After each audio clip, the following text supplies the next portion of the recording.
नमस्कार, मशाल news network या लोकप्रिय चॅनलवर आपलं स्वागत आहे। आपण सध्या शासकीय विश्रामगृह या ठिकाणी सध्या आहोत। ओबीसी आरक्षण हक्क बचाव समितीची काल बैठक पार पडली आणि त्यानुसार आंदोलनाची दिशा ठरली होती।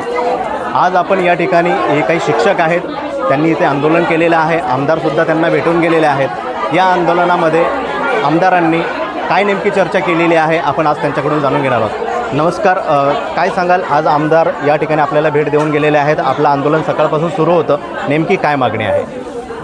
आम्ही 2022मध्ये टेटप्रमाणे पात्रताधारक उमेदवार 2022च्या भरतीमध्ये कंत्राटी मानधन तत्वावर या पालघर जिल्ह्यामध्ये कार्यरत आहोत। आणि हे जे लोकप्रतिनिधी आपण आत्ता जे राजेंद्र गावित आमदार साहेब यांनी आम्हाला आश्वासित केलं आहे की 2-3 दिवसामध्ये म्हणजे पवित्र पोर्टलची भरती व्हायच्या आत आम्ही स्थानिक भूमिपुत्रांना कसा न्याय मिळेल या संदर्भात त्यांनी आश्वासित केलेलं आहे।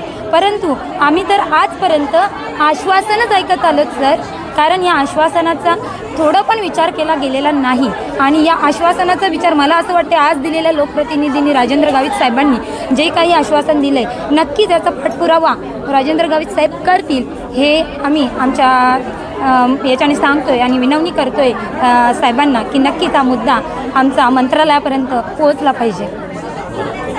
आता ही जर मागणी या ठिकाणी मान्य झाली नाही तर ह्या पुढची दिशा काय असणार आहे? कारण बघा सर, आता आम्ही 2022मध्ये ऑलरेडी कार्यरत आहोत आणि त्याच्यात 25ची भरती आणलेली आहे। मग 25ची जी जाहिरात काढलेली आहे त्याच्यामध्ये ओबीसी प्रवर्गाला म्हणजे एकही जागा नाही, 0% आरक्षण आहे। मग आम्ही जायचं कुठे?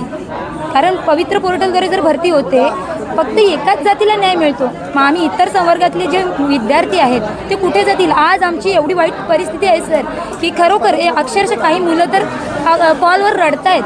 स्वतःच्या ज्या प्रतिक्रिया आहेत त्या अक्षरशः परिस्थिती आणि त्यांची प्रतिक्रिया ऐकून मलाही खंत वाटते आणि मला स्वतःलाही माझी जी परिस्थिती आहे त्या परिस्थितीची जाणीव ठेवून मला तरी असं वाटते का आजपर्यंत जे आम्ही शिक्षण घेतलं आहे अरे ते कुठेतरी काहीतरी फायदा झाला पाहिजे ना। आणि पालघर जिल्हा जिथून निर्मिती झाली पालघर जिल्ह्याची तिथून फक्त ST-PSला स्थान मिळतं, म्हणजे फक्त आदिवासी उमेदवारांना स्थान दिलं जातं। मग इतर जे स्थानिक भूमिपुत्र आहेत ते इथे राहत नाहीत का? त्यांचा विचार कोण करेल? मग हे लोकप्रतिनिधी आहेत ते आमच्या मागण्या पोचवतात की नाही पोचवत याविषयी आम्हाला शंका आहे।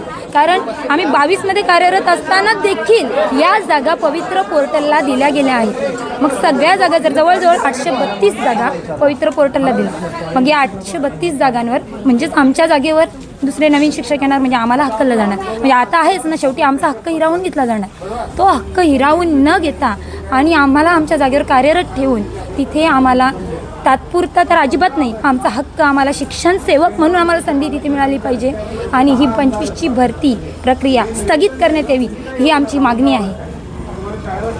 तर नक्कीच आपण पाहिलं असेल या आंदोलकांशी आपण संवाद साधलेला आहे। त्यांची जी मागणी आहे त्यावर आमदार राजेंद्र गावित यांनी 18 तारखेला एक बैठक घेऊन याबद्दल विचार करणार असल्याचं त्यांना आश्वासन दिलेलं आहे आणि अपेक्षा आहे की या निवेदनानंतर जी काही पुढची रणनीती आहे किंवा आमदार जे आहेत यासाठी सरकार दरबारी आपलं मत या आंदोलकांच्या वतीने मांडणार आहेत। मशाल न्यूज नेटवर्कसाठी अमोल रायपुरे, पालघर।